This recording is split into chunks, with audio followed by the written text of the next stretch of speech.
Our ministry, as you know, is dedicated to decentralization. Okay. That is bringing governance to the doorsteps of the people. Okay. And so at the fair, what we've tried to do is that we've tried to display some of our policy documents, because all that we do is hinged on policy. On policy, okay. So we've tried to display some of the policy documents that we've gone through. For example, we've gone through the decentralization policy, and we have a decentralization action plan, and this has been implemented. So we have those ones there. We have our national sanitation policy, we have our national sanitation action plan, we have the sanitation sector investment plan. Those one has been displayed. And then the various sectors that come under us. We have the Department of Community Development, Parks and Gardens, Births and Deaths Registry. All these departments that come under us, all of them have displayed what they do to the public so that the public will understand. Okay, my bad, I should have said when they had their turn, because that was a special edition that we recorded outside of our studios. But nonetheless, show goes on, and I must apologize for the late start of the show as well. But as we do every time, we have in the studio with us some representatives from both the majority and minority. From the extreme end of the table is Samuel George, a member of Government's Communications team. Welcome back again, Samuel. Thank you very much. And joining me, at least for the first time I'm hosting him, is Eugene Ichi, who is no stranger to the Joint Caucus as well. He's a member of the MPP's National Council. Eugene, you're welcome. Thank you.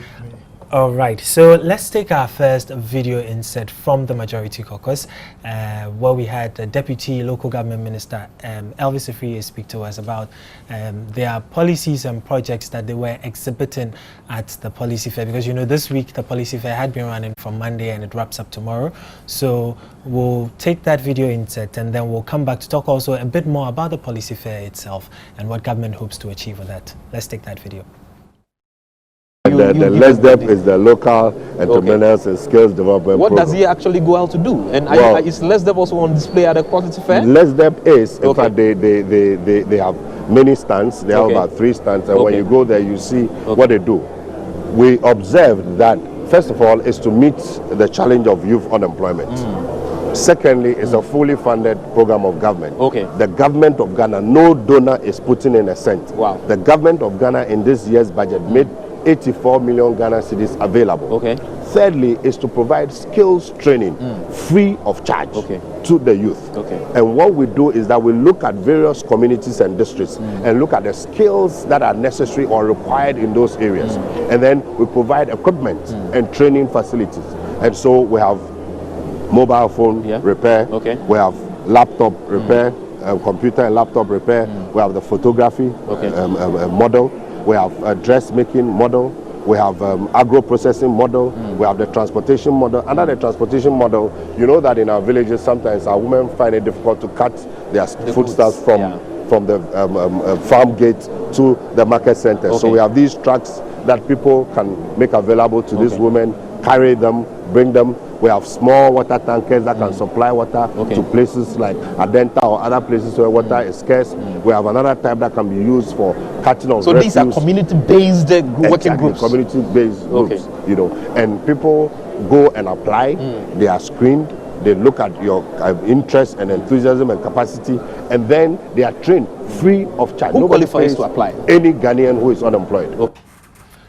Okay, so that was Honorable Deputy Minister for Local Government and Rural Development, Elvis Afriye Ankra. George, let me begin with you because I saw you at the policy fair when we were there to record. I saw how busy you were running up and down. Really, apart from bringing information from these MMDAs to the people at a convenient place, what really is the policy fair trying to achieve? Well, a very good evening to yourself and Eugene, and to our viewers. It's good to be back in your studios.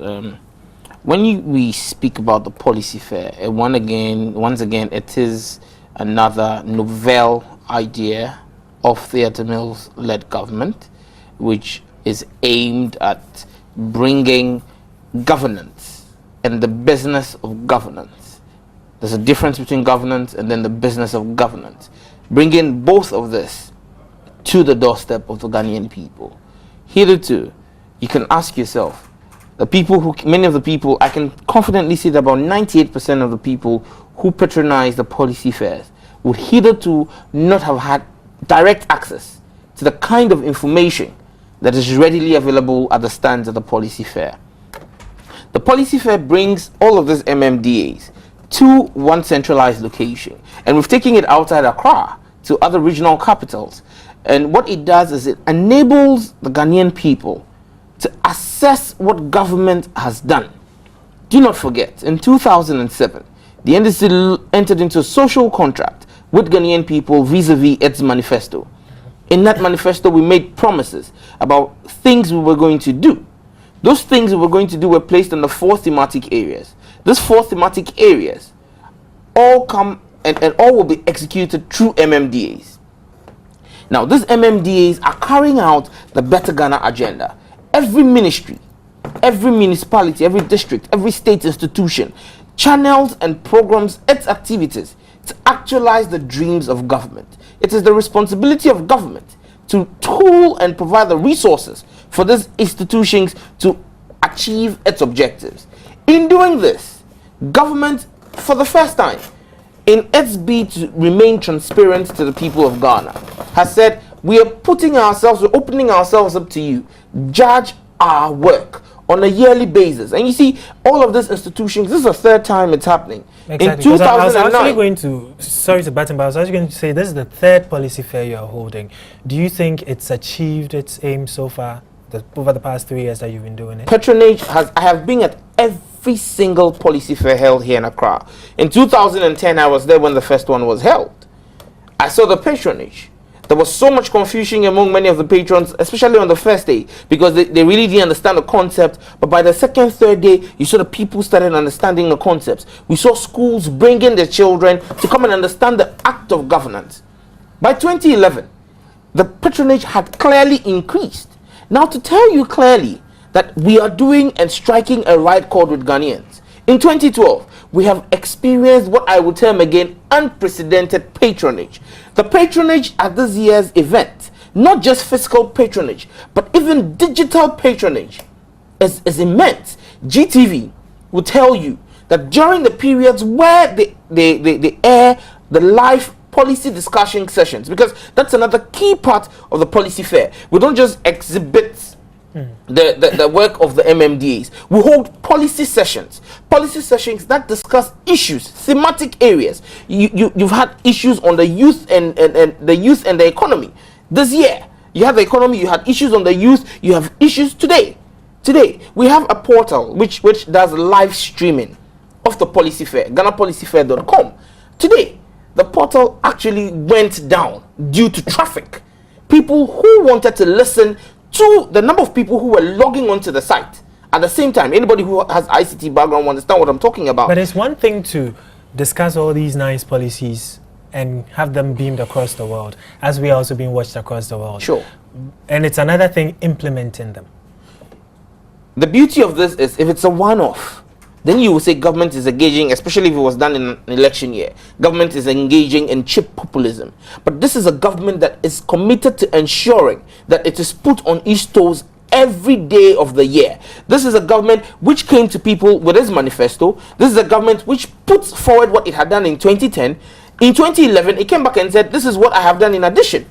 And the people can see the growth in the MMDs. We've seen actually new state institutions which are exhibiting for the first time this year. Okay, and so for me, it is a gradual process where Ghanaians can test and see and testify that government is a continuum and government is a work in progress, and we're progressing steadily. Eugene, let me come to you. I don't know if you've been following this year or over the past 2 years, but really some have also argued that in this age of information technology, he's also spoken about the fact that they've been doing live streaming of the policy discussions and all. Some have argued, do we really need a policy fair at this stage? Why don't we just make the information available, put it online for whoever wants to go and get it? Anyway, let me take the opportunity to say good evening to our esteemed viewers. That was the exact point I was going to make. That these things, is rightly saying the portal there was so much traffic on the portal that had to break down the set at some point today. And my question to Sam is that why is it so necessary at this critical stage in an election year that the government is spending so much about this policy fair?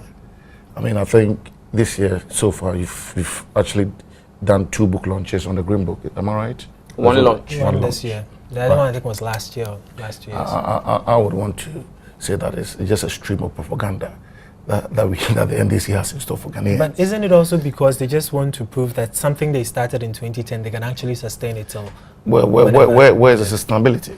But they started in 2010, they did it in 2011. Well, like I said, I have not been following it. And when I had a call today to say, when we were talking about the policy fair, I said, well, I'm sorry, I'll be found wanting. So you don't think it's necessary? I don't think it's giving a Ghanaian taxpayer value for money.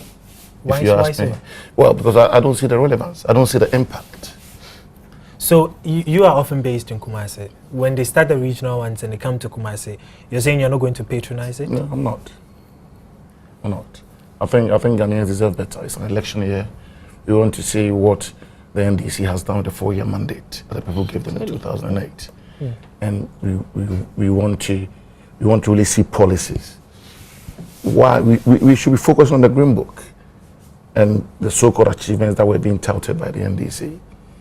In the Green Book. That's what we want to be focusing on. Why policy fair? What policy haven't they introduced since 2009, 7th of January 2009? And why is it so critical? That's my question. Why is it so critical at this stage in an election year? It's just a stream of propaganda that is awaiting the Ghanaian people. You see, well, he had 5 minutes, so I was standing. Well, no problem. I just want to get his reaction. You see, the point is, it's unfortunate. The NPP obviously has lost touch with the Ghanaian people. They don't understand what the Ghanaian people want, and that explicitly explains why they are in opposition and why they will continue to remain in opposition for another 4 years. And then beyond that, you see, the point is, he says the Ghanaian people don't need us. The Ghanaian people need us, and that is why they're patronizing it and asking us to come out. You see, you say we should just dump the information. You had your 5 minutes, we should just dump the information. Yeah, I'll come back to you. Just let him answer this platform. You said we should dump the information on an ICT platform, and people should go and read.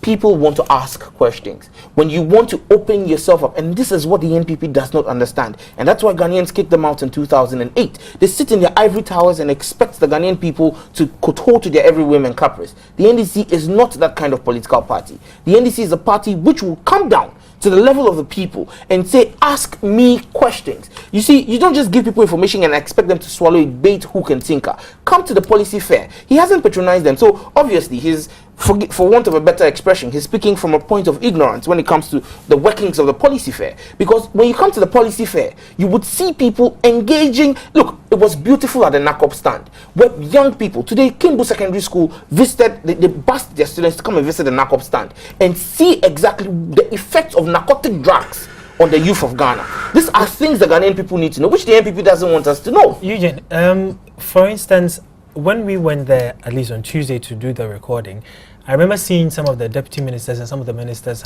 hanging out over there as well. Isn't that a perfect opportunity to, as you say, ask them what they've been able to achieve?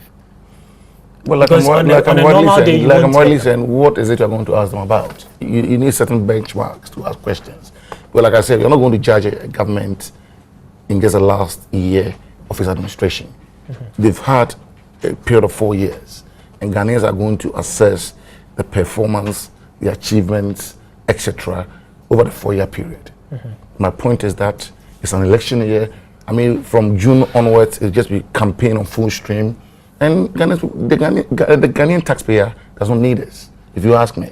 But really and truly, what we need is more of the Green Books, right? The so-called title achievements that we can all sit down and have a debate on. But this is almost the same as a Green Book, because when I went there, at the various stands, you see they have pictures of what the various MMDAs have done. So isn't it the same as the Green Book? No, well, it's slightly different. Or almost the same? No, well, because one is a book of achievements, one is a policy fair. So there are two different things from where I'm sitting. Okay. Unless we don't want to get semantic. We don't want to get, we don't want to get into semantics. But what I'm trying to say, has the NDC been changing its policy from 7th of January 2009, 7th of January 2010, 7th of January 2000? I don't understand the policy. Well, I don't have to understand, but I'm just putting it to you. I'm just trying to point it out to you that I don't see the relevance. From where I sit, a government that is going to go into a critical election as 2012, we need to know what they've done with the 4-year mandate given to them Ghanaians. And what my question to Samuel George and his collaborators is they can come and spin, they can come and tell the whole world about the policy fair. I don't think Ghanaians really, at this stage, in an election year, are interested in a policy fair. They're more interested in, the collapse of the NHIS, right? How is it going to be fixed? You talk about low inflation, are people feeling the impact in their pockets? You talk about single-digit inflation over the last 22 months. What's the impact out there? But they can get to ask those questions on the ground. But you don't have to ask. People have to feel it. Because I was part of the MPP, and that administration did so much in terms of Ghana's development, but yet we were voted out. Okay, so let me ask you this. Should the results of the December 7 polls come, and it happens that the MPP comes to power, are you saying then that you're not going to continue with the policy fair? We will probably come up with something else. Which will be like the policy fair? That's what I'm so sure, because what I'm trying to say is that you campaign on the manifesto. You tell the good people of Ghana, look, if you're giving them a manifesto for the next 4 years, I'm going to do A, B, C, D, E. You come back after 4 years, and then you tell them, look, I told you I was going to do A, B, C, D. I was able to achieve a 3 out of 5 priority areas. Give me another 4 years for me to complete it, or add on the 2. Right? That's what the Ghanaian taxpayer is interested in. We're not interested in words and paraphernalia and literature. No. But they are saying that instead of waiting for at the end of 4 years to tell you that I said I was going to give you a house, a shoe, and chaliwate, after every year I come back and tell you, okay, the house I couldn't start, but I have dug the foundation. The chaliwate is let me make your life easier for you. You go on a campaign trail. You have it in your manifesto. You're going to find the killers of Yana. 4 years, you have not done that. Whilst in opposition, you said you had the evidence. You've gone to court, you've lost that case. What the people of Dagon deserve justice. Have they gotten the justice? No. You campaign on SADA, right? You're going to put $300 million into SADA. Where is the 300 million? These are forensic questions Ghanaians are asking. And these are questions that we demand answers from Samuel George and his collaborators in this conversation. I'll give you the chance. We need to take our break right now. So if you can just sum it up in 30 seconds, so we go for a quick break. Like I was saying, we ought to be asking forensic questions. Corruption was a key campaign issue in 2008. The NDC, promised to deal with corruption. Has the government, convicted anybody in the past administration? These are questions Ghanaians want to know. The road linking Accra and the northern part of the country, it's been left abandoned for the last 4 years. Why? These are questions Ghanaians want to ask the NDC. I'm not interested at this stage of an election year about policy fairs and green book launches and what have you. The evidence is there palpably for people to see that the government has failed. And it's all propaganda. All right. Yes. Well, it's obvious that Eugene doesn't understand the whole concept of the policy fair. If he did, he would realize that the questions he's asking, the answers are there. But he raises an issue which triggers me off, okay? When he says that 4 years, we promised to find the killers of the Yana. You sat there and made sure that the Yana was killed. Who is more culpable to the Ghanaian people? Where was the Yana killed? He was killed under the noses of the NDC, okay, so can we stick to the policy fair? Okay, so for me, you should not bring up, there would not arise the question of finding the killers of the Yana if the NPP was not complicit in the murder of the Yana. We did not make it a campaign issue, you did. Now, coming back to the policy fair, for me, the issue is the questions he's asking. It is a clear falsity to say that the road from Accra to the northern parts of this country have not been fixed. He should have been at the policy fair to see what the Ministry of Roads and Highways has put up. Votes, so you want to in an election year, people need and to see. You see, when you were speaking, I was very quiet. Okay. I think we can have that kind of conversation. So wrap up in 30 seconds. Yes, for me, I believe Ghanaians want to see why they should vote for the NDC again. And that is what we are showing them. The Green Book is an aggregation of what government has achieved. The policy fair is an expansion of that aggregation. It's an expansion breakdown by breakdown. The Green Book is just how many pages? About 40 or 50 pages. But when you come into the policy fair, a lot more that could even go into the Green Book is available there for you to see. Pictorial evidence. They say picture no lie.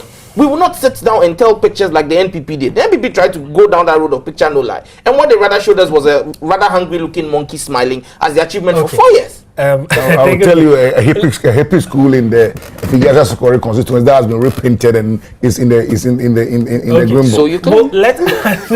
So you can at this point, let us take our next video instead, which is based on the biometric register in the Volta region and some reports about violence that have characterized it. When we come back, hopefully we'll be joined by Agbaku Ben Kofi, our Volta regional correspondent, and then we get some answers from him as well. So stay with us. We'll be right back.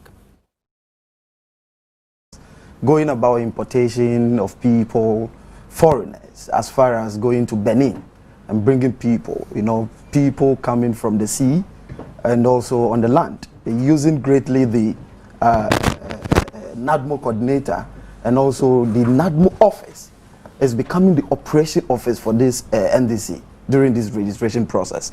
And you will be overwhelmed to see that the intimidation and the beating that we in the MPP have been subjected to. You see, there is a place in the Caucus South called Fiokope. That place, you stand there, you know what? The medium of exchange there is CFA. Fiokope. But it's in Ghana. It's in Ghana. It's about just 100 meters away from Togo. Yeah. And so crossing is very easy. Okay. And so what they are doing greatly is they're using the coordinator, the NADMO coordinator, who is the election chairman there, to go and bring people on motorbikes. They have distributed motorbikes to the assembly members. You are aware. And that motorbikes is supposed to aid the assembly members do their job. But these people are rather using the motorbikes, bringing people from those beats. We have a lot of beats where the border is just a line. It's an imaginary line. So yes. People simply cross over. They simply cross there. Then they come there. Another thing they are using greatly is the National Health Insurance Scheme. You see, my little daughter, if you care to know, let me tell you, my little daughter, I just did National Health Insurance for her. And it's to take 3 months. She was ill the other time. I had to pay. But these people had to go all along, all in the name of this registration, to Togo and register people, give them the cards instantly. All right, so welcome back. Now we'll head straight to the phone lines. Agbaku Ben Kofi, our Volta regional correspondent, is on the line. Good evening to you, Agbaku. Good evening. Okay, Agbaku, you are in the Volta region, and of course, with this new report we are getting from the Minority Caucus about violence and everything, and people coming in from Togo to register. Now, the Volta region, of course, there's this interesting joke about people having their bedrooms on one end of the border and their living rooms on the other end of the border. Considering the proximity of the Volta region to Togo, how easy or otherwise will it be for people to come in to Ghana to probably register with or without people getting to know they are foreigners? Well, first of all, I would like to indicate that there are several entry points from the Volta region to the Republic of Togo. Apart from the official entry points there, there are other unapproved routes where people use to enter Togo for various reasons, and notable among these reasons are smuggling, farming, trading, and easy entry without being checked by the immigration authorities. Okay. In fact, these areas are not protected. For example, you can use various routes at Aplau, Benu, Tojen, Adakru, Kwetwe, and Nive in the whole municipality. Okay. Shia, Clave, Batume, Hojo Takla. These are some of the areas I can use to enter Togo, and people from Togo also entering Ghana. In the Fokwe municipality, Fodome and other towns can be used as entry points to Togo. The same applies to KJB, Tankwanta, Jinji, Opase, Atunkwanta, and other communities and villages around the Chabobo National Park. So this is just to outline how easy and how porous our country's borders are. Okay. Now, it is difficult to point at somebody coming from these areas that he or she is not a Ghanaian, because there are so many Ghanaians living in Togo, and if I may add, Benin and Nigeria. And during registration, you will see them coming to Ghana to participate in the national exercise. In fact, they bear Ghanaian names. For example, we have Agbaku in Ghana, Togo, and Benin. So you should expect these people coming to Ghana to register, especially when they have a national health insurance card and other documents indicating that they are Ghanaian. So it is true. It is true that people are moving from Togo to Ghana to register, but these people bear Ghanaian names and have in their possession the national health insurance cards, and that make them, it makes it difficult for you to ascertain the nationality of these people. Oh, okay. But then also the other issue raised about the violence, for instance. We know that Greater Accra, the Ashanti region, and the Brong-Ahafo have been those that have actually come up in a lot whenever these issues of violence during the registration has been raised. Through your rounds and monitoring of the exercise in the Volta region, have you come across any of these violence, or have you heard reports of them? Well, first of all, what I would say is that from the beginning, when the EC started the exercise, of course, the political party agents that are the registration centers were actually raising the same issues that has to do with the effectiveness of the Electoral Commission in the process. So all of them seems to have the same posture towards the exercise. But then the regional secretary of the New Patriotic Party, Kofi Boateng, and Evans Anyadi, the NPP chairman of Adapanigbe, raised issues of the health insurance authority in the Adapanigbe area entering into Togo to register. So there were some issues. They said they've gone there to give them cards, health insurance cards, to enable them come into Ghana to register. So there were a little bit of issues there. But of course, the EC handled it. But one interesting issue that I can mention is at Agotime Wodome. You know, Agotime Wodome, there's only one road or street that divides Ghana and Togo. It's just like Joy FM facility and multi-TV. Okay. When you are Joy FM, you are in Togo. When you are in multi-TV, you are in Ghana. All right. That's the only thing. So people coming from the other side are also having health insurance cards. They attempted registering, but then the electoral officers at that area refused them. But there have not been reports of violence as far as no violence. At KJB, for instance, I spoke to ACP Richard Onuvo, who said that there were no acts of violence in his area.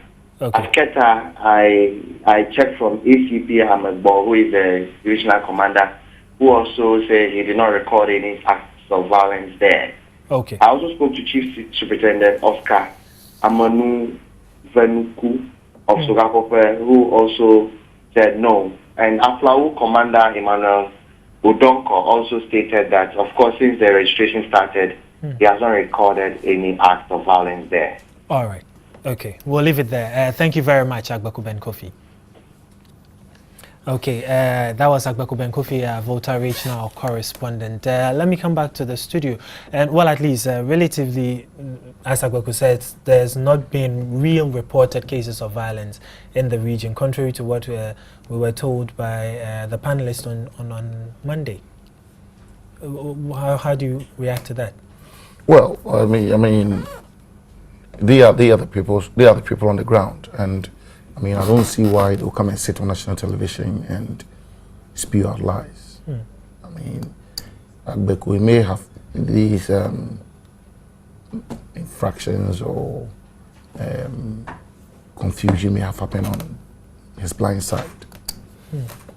But he said he spoke to most of the police commanders. Well, I've come from the Ashanti region, and there are certain areas that, you see, the thing is that it's a national exercise. The whole world is focusing on Ghana. The whole Africa is focusing on Ghana. Because it's just a novel registration we are going through. I think the Kenyans were here last week to witness it firsthand. So, to put it simply, we don't want negative images of Ghana out there. A registration exercise is a common exercise. You get up, your name is Ni Akrofi Abe, a smart Abe. You have either a driving license or you walk to the registration center, you get registered, you walk away peacefully. The kind of vandalism the kind of violence that has characterized our elections. I don't think the exercise. I don't think we ought to sort of put it out there to create negative. The police should have not been doing. They try to sometimes conceal certain aspects of the violence and stuff because it sends a wrong signal out there. And nobody needs an election here. We don't have to stoke the tensions and raise the tempers and what have you. So in effect, what I'm trying to say is that I am more inclined to go with my people in the Volta region. I mean, I was told, I've been to that part of Volta region a couple of times, and I know there are about 18 entry points. Yes, between Ghana and Togo. Okay. So, sure, no, finish. So all we need to do is that, I mean, so long as people are not being passed across, when people feel they are Ghanaian enough to come and partake in our elections, I don't see the difficulty. I believe the difficulty is in the registration of minors. I think that's what we have to focus. I don't have any issue if somebody lives in Dahomey and has a name Agbeko, Kofi, and feels Ghanaian. He feels so emboldened and so passionate about participating in our elections, coming across the border to come and register. There's nothing wrong with that. There's nothing wrong with that at all. But what the information we are getting and what my brothers from the Volta region were saying on Monday was quite simply the registration of minors, which I believe is of concern to fair, decent, objective thinking Ghanaians. Okay. And that's what we all have to focus our energies on, to try and cut it out. Because it doesn't sort of help our democracy. Okay. George, your reaction? Mr. Eugene is singing from a different hymn book from the rest of the NPP. And I think they should revise their notes and come and check with him what hymn book he's singing from. Because clearly the NPP in your studios on Monday claimed that people were being bashed. People were being given biometric registration cards. NHIS. NHIS cards for them to get biometric cards, okay? And look, this has always been the position of the NDC, that this is a blatant lie spewed out from the NPP propaganda machinery to ensure that they disenfranchise true-blooded Ghanaians. As I sit here today, I have cousins who are going to come into this country next week from Cotonou. They have been in Cotonou doing fishing. They fish. I'm from Ningo, and most of the people along the fishing coast, their people go into Cotonou, they go to Liberia, they go to Abidjan, they go as far as Gambia. Some go as far as Gabon to fish. Okay? That's many of these people come home during the voter registration and during the home award season for those of us who are Ghanaians, and then they also come home during the election period. And then during the population census, they come home to be counted. And so if today you have these young men come home from Benin and from Republic of Benin and they're coming to register, would you now say that those of us in Ningo have given them biometric cards to come and register? Obviously not. If you understand the topography and the layout of the Volta region, I've traveled extensively through that area. I've driven by road to Nigeria a number of times, okay, and I've passed that flower border. I understand how things go on there, okay. It is not different from Elubo or Boku. The border towns, look, even the United States, its border with Mexico is with all of its infrastructure, is still being infiltrated by drug cartels and people who are illegal migrants. So how much more Ghana? So for me, the issue here is we should ask ourselves. I would oppose vehemently any non-Ghanaian, and I have always fought against the giving of even the new biometric passports, because you see, there's a loophole in that thing, where if you hold an old Ghanaian passport, you don't need to provide any further data. You're just giving a new biometric passport. And we know that a lot of foreigners are holding the old Ghanaian passports. And so they're getting access to the new biometric passports. And so I will not sit here, and I know the NDC and the president will not sit down and allow any non-Ghanaian come and decide the future of this republic. Hell no. But for us, our point is this: the perpetrated acts of violence which they claim is going on. Look, when the results finally came out, if we are busing people across the regions, when the first round results came out, Ashanti region was just a few number of people shy of 900,000 votes that were registered in phase 1. That was never accurate. Okay. Actually, yes, well over that. You see? What came in graphic was not an accurate figure. Well, it was well in excess of 900,000. In excess of 900,000 people had registered in Ashanti region, first round. In the Volta region, not up to 400,000 people had registered. And so you can clearly tell that this is following the usual trend. We know that voter population, are you aware Ashanti region is even has more voter population than Greater Accra? Of course, Accra is the smallest. Okay, no, Accra is the second. It has more people because it's a cosmopolitan. But then it is Ashanti region. So we are following the same trend. Okay. The Volta region, the Northern region, the votes there are marginal when you compare it to the Ashanti region. And so for me, I think we're just stoking the tension in this country to levels which would not help us. And that is why you see unfortunate statements like Honorable Kennedy Japon's statements being made. We're having a debate as to whether or not to go into the issue of Honorable Japon's arrest. But okay, since you were both so passionate and you were making your you're stating your point, I'll give you just a minute each, because we need to open the phone lines. It's not enough. So you either allow us to talk about it. Okay, I'll give you 2 minutes then. 2 minutes is what I can do. I was going to talk about the NDC. The MPP has never accused the NDC of busing people. It was the fortunate leakages of the Shire Hill meetings, the Agenda 2012 documents Part 1 and Part 2, which prepared our minds about the intention of the NDC. So it's not our doing, or it's not our making. You were the meetings and the documents that you had about plans to, bus people and create birth certificates for people to come and register. Anyway, on the matter of Honorable Kennedy Japan, I think the whole speech has been taken out of context. He made a speech in reaction to the unfortunate incident and power play displayed by the presidential aide and parliamentary aspirant for the NDC parliamentary aspirant for the Rudo constituency, Neil Vanderpool. And I think the NDC, is high time the NDC called Neil and caged him. Because he's going on like an animal. Excuse my language. How can you sit in a democratic nation, one person, because of a seat, and say, I'm going to protect something with my blood? How do you protect something with your blood? That's the kind of reaction that elicited that kind of speech from Honorable Japan. And this thing started from day one of the exercise. And the NDC and the president, as so-called Asundrehin president, has not come out to say, look, this is out of order. Okay. And he is a flatmate of the president of the castle. Your 2 minutes are up. I'm also timing him. No problem. Well, you see, for me, I think that Honorable Kennedy Japan's statement must be thrown into the doldrums of history. They must be condemned by every well-meaning Ghanaian. A declaration of war is treasonable. And you see, for me, I have a problem with the entire legal gymnastics that has gone on in this country over the past 4 days. First and foremost, you have a magistrate who sits in a magistrate court and she appears not to even understand Law 101. Because you had the state sent, the state sent its case to the magistrate court seeking committal. And that is the prerogative. You seek committal, you can call any lawyer. You seek committal in a magistrate's court. But simply because of a circular that had been sent out by the Chief Justice, she declined to sit on that matter and claimed she didn't have jurisdiction. And the MPP went to town and claimed that the NDC did not know what it was doing.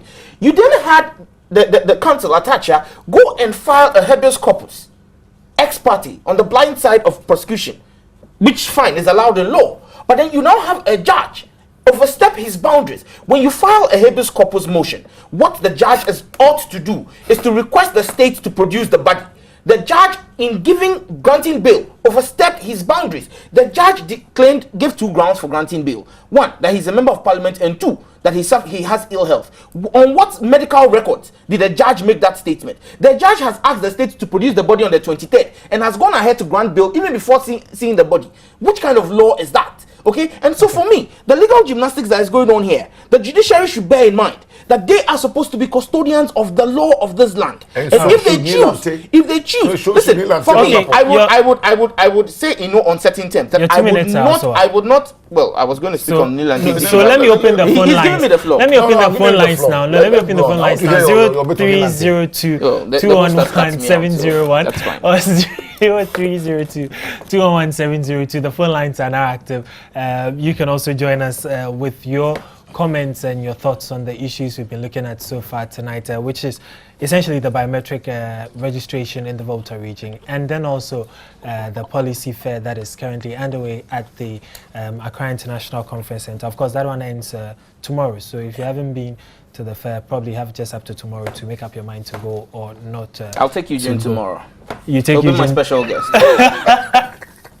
I did that for Ahmed, one of your communications guys today, and he was baffled at what we went to the meteorological stand. Went to the meteorological stand. No, the host is cutting me out on that. You know, you see, when we go to the meteorological stand. No, listen. For me, when it comes to issues of statement, political statements, I would state that for me, my position. Okay, Abu from Boga is on that line. Hello. Hello. Good evening, Abu. Hello, good evening, Abu, and welcome to the show. Yeah, this is Abu on the left from Boga. Yes, Abu, go ahead with your comments and keep it brief for us. You see, the voter regime, when they come, they told you that there's one particular house, 200 people in that particular house. So, and they're mentioning the house, that area, you cannot see the use S. So that brings the issue. 200 people in the same house. So they didn't say that though people are coming from Togo and they are coming from a particular house, 200 people. How do they get it in this country? 200 people in a particular house. They are doing that things in the voter regime. Nobody come out. The reporter who that got called, he is making a report based on police report. So if the police they not report this case to police, first maybe we don't know. So that come on all this issues. Okay, Abu, thank you. Abu, thank you. But the reporter actually lives in the region and has done his own checks, and that is what he said he gave us. He just added the police bit because of the violence that were being reported, and he needed, of course, to check with the police whether or not they had those reports. Now let's take Jonathan. Good evening, Jonathan from Bongo. Hello, good evening. Yes, good evening, Jonathan. Naba. I got it. Bongo Naba is greeting us to know, Madam Dana. We are election of Bongo Pole and the parliamentary candidate for Bongo constituency greet. Okay, so yeah. Actually, I just have a word for George. George, you have been admired. People admire you most, but sometimes your speech, especially when you are going to tackle an issue, it's like you try to undermine the intelligence of your opponent. It's very bad, George. You are a fine gentleman and we admire you in the studio. I'm just going to talk about the treason of that George spoke of. I just want George to answer me this. What is more treasonable? George, please, let me, after that, you talk about it. What is more treasonable than Roger Metunumu saying that he's going on the street to organize people to come and fight? Jonathan, we're not talking about 2008 elections, Jonathan. I'm sorry. Bashir from WOW. Good evening. Good evening. Yes, you're welcome to the show. Thank you very much for giving me this opportunity. You're welcome. Keep it brief for us.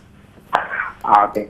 I just want to find out whether the gentleman speaking on behalf of NDC, whether he actually understands what he was saying. And concerning which issue? About Kennedy Japan case. Okay. Yeah, because about the judiciary, you are the people in power. You have control of the judiciary, the executive and the legislature. So I do not see the reason why he should be saying some of this. And that means it is indirect, like incompetent to see he is depicting about the government. Bashir, thank you. But the judiciary is supposed to be an independent on its own. So please. Romeo, let's go to Akosombo. Romeo, good evening and welcome to the show. Whoops, sorry, looks like I lost Romeo from there. So I'll take your final comment. I was rounding up on the Neelanti issue. You see, okay, so that will be your final comment. Yes, for me. Okay. My point is this. I am a bona fide and proud member of the NDC. Eugene is proud to be an NPP member. But before he can hold his party card and I can hold my party card, I must first be Ghanaian. He must first be Ghanaian. Any statement from anybody, from any political party, which tends to undermine the integrity of this nation must be condemned in no uncertain terms. And for me, that is why I call on the judiciary to uphold the integrity of this nation. And we as politicians must be careful of the statements we make in 2012 to ensure that Ghana, which is the only country we have, remains Ghana after the elections. Because we came to meet Ghana, and we must ensure that we leave Ghana a better place than then we met it. That's my advice to Ken. All right. Eugene. Like, you know, I mean, I'm more interested in the incidents that led to Ken Japan making that intemperate speech on radio.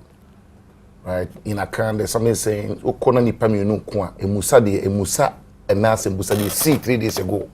Well, yes, to wait. If you see two people fight, you don't ask what happened on the day. Ask what happened 4 or 5 days ago.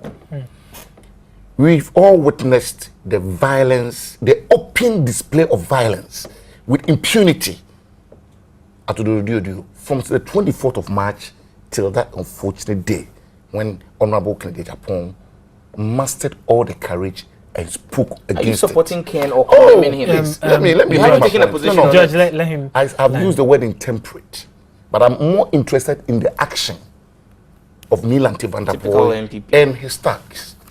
Right? We live in a country. The Electoral Commission has been given powers under our Constitution to conduct our national elections. We have to. Before these elections, they came out the CI 72. That's the revised version of the CI 12, which are all following. It says if somebody comes to register and you doubt the ID they are bringing or the ID of the person, just put in a challenge form. That's all you do. 15 seconds. But we had somebody saying openly on Metro 2, I was watching him, that he's going to resist with his blood. Foreigners. Who are foreigners in this country? Is Van der Poel a Ghanaian name? Is Van der Poel a Ghanaian name? So, who says okay, so? I'll say at this point, I'd like to that say... feeding program. That is what they are using to feed their agents. The school feeding program for the school kids is now being used to feed registration agents. I'm telling you, it's mind-boggling. It's mind-boggling. School feeding program. Every day they bring them food from the school feeding program. Lawyer, let me tell Ghanaians who are viewing today's program, the Oda Ibida is not a battle word. It is in the national anthem. The Oda Ibida is in the national anthem. Bold to defend forever the cause of freedom and the cause of right. Interesting. That is what Nana meant. The activities that we are all engaging now is a biometric registration exercise. Have you registered yourself? Oh, yes, I have. Okay, in which constituency? I was West Wagon constituency. Oh, okay. Blue Gate Top. Oh, okay. I registered. It was interesting. When I went, they said, Honorable, come and let's do it for you first. I said, no. Unlike in the past, where districts were created, but there were no resources. In fact, we had situations where some districts were meeting on top of filling stations. Yeah, I heard that story. There was one district we went to in the Brong-Ahafo region where it was a compound house. Okay. And as we entered half of the house, they were pounding fufu and aponchenkata. So you can imagine the distractions. Yeah.